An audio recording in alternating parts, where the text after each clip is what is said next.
Protests about President Trump's immigration and travel restrictions are continuing across central Ohio. Earlier this week, more than 1,000 demonstrators gathered at the State House and at times got out of hand. NBC4's Olivia FECTEAU spoke with Columbus police today about their use of force at that protest.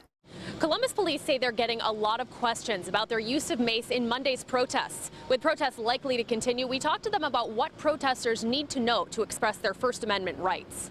We take an oath to defend the Constitution, and we mean that.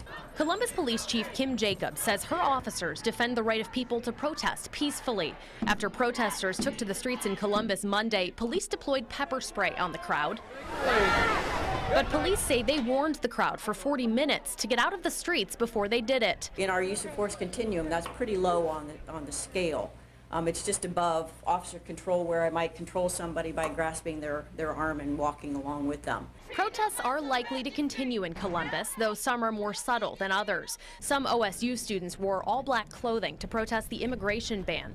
Freshman Michael Stofier says everyone has the right to protest. It is absolutely astounding that a president could just completely ban a religious group, because whatever he says, he's targeting those countries because they have a majority of people that are Muslim. Columbus police say while demonstrations continue, protesters need to obey the laws. You don't need a permit to protest, but it's illegal to take over the streets without one. You have absolutely the right to say what you want to say in this country, but you cannot break the law while you're doing that. Coming up at 6, we'll hear from police about why they chose not to arrest people at Monday's protests. Reporting from Columbus Police Headquarters, Olivia FECTEAU, NBC4.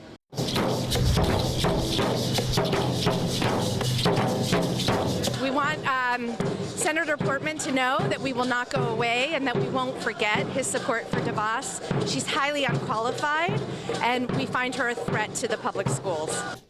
Several protesters are upset over Senator Rob Portman's vote in favor of Betsy DeVos, President Trump's nominee for Education Secretary. She once controlled a now defunct political action committee that still owes Ohio $5.3 million. The 59-year-old has spent more than 2 decades advocating for charter schools and is the wife of Dick DeVos, heir to the Amway marketing fortune.